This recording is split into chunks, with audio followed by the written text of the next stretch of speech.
welcome back to Talk It Out Tuesday. I'm Katie Myers, CEO of CR Conversations, and this is Phylecia Jones. Hi. She is our expert budgetologist, and her company is Keep Up with Mrs. Jones, founder of budgetschool.com. So Phylecia, once or twice, I have heard, as you all may have, that there is fortune in the follow-up. Would you like to tell us what that really means? You know, when it comes to budgeting and money, you know, I always say a healthy budget deserves revenue.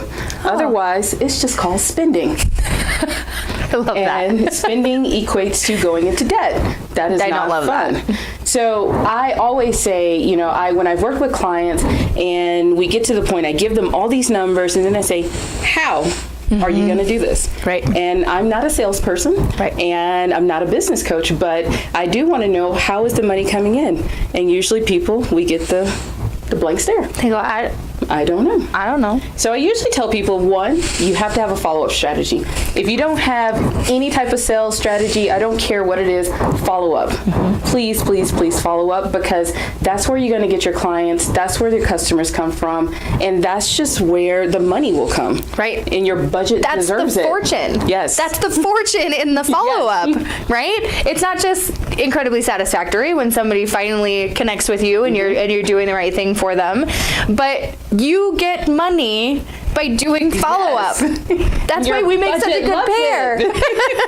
We make such a good pair, because I can help you get to the revenue. Yes. And if you haven't watched our previous video about setting up a foundational budget and what that means, we talked about setting up your goals, right? We all have goals. Now, I actually want to ask you a question about that. So do you recommend doing them quarterly or like once a year, or how far out should we be doing them? How often should we revisit this so that we can be really strategic with our follow-up? Actually, you should revisit your goals every quarter. Okay. But you should have a plan for the year. Okay. And this will kind of be like your business plan, your money plan, your follow-up plan, and your communication plan for the year. Yes. Now, of course, things change. Yes. You know, that's why every quarter you revisit and shift and reset course. But you have to look at it all the time, because if you're not bringing in revenue, I mean, I don't know if you have a business.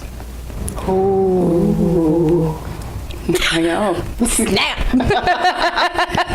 Mic drop. Think about that, right? Lapel mic drop. It's not nearly as effective.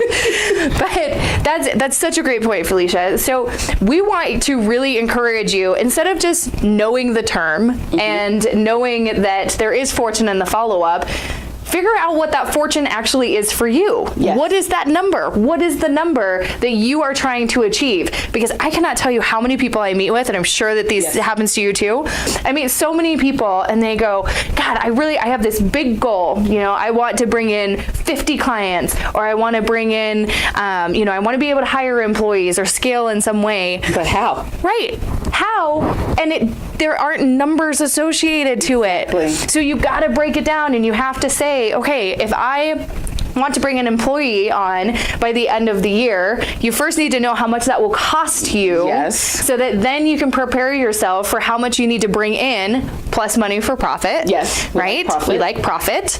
And then being able to then scale that down and saying, okay, so how many conversations does it take for me to get that getting to know you conversation? And then from there, how many does it take for me to move into a prospective type role? And then what is my follow-up to get them to convert, so that there is fortune at the end of that? Absolutely. And I do want to say that having a follow-up strategy, even just a basic one, is one of the cheapest ways to get your business started. If you are brand new in business, heck, if you've been in business for a long time, but especially for brand new people, this is it. Yep. This is how you're going to make money. And sometimes it might be a little grinding, but guess what? It's so much more fun when somebody pays you. It's way more fun. Yeah. And then you do have a business. Yes. Right. And you're not just hanging out and having fun. We like to have fun. Yeah. You can have fun and make money at the same time. It's actually because it's way more fun. Yes. Yes. So, thank you so much for this episode of Talk It Out Tuesday. And you will see Phylecia again rotating through, but please make sure that you go and check out budgetschool.co. I always say .com, it's not .com. Budgetschool.co. And follow Miss Phylecia Jones. Thank you. Thank you so much. We'll see you next week. Bye. Bye. Okay. That's a good one.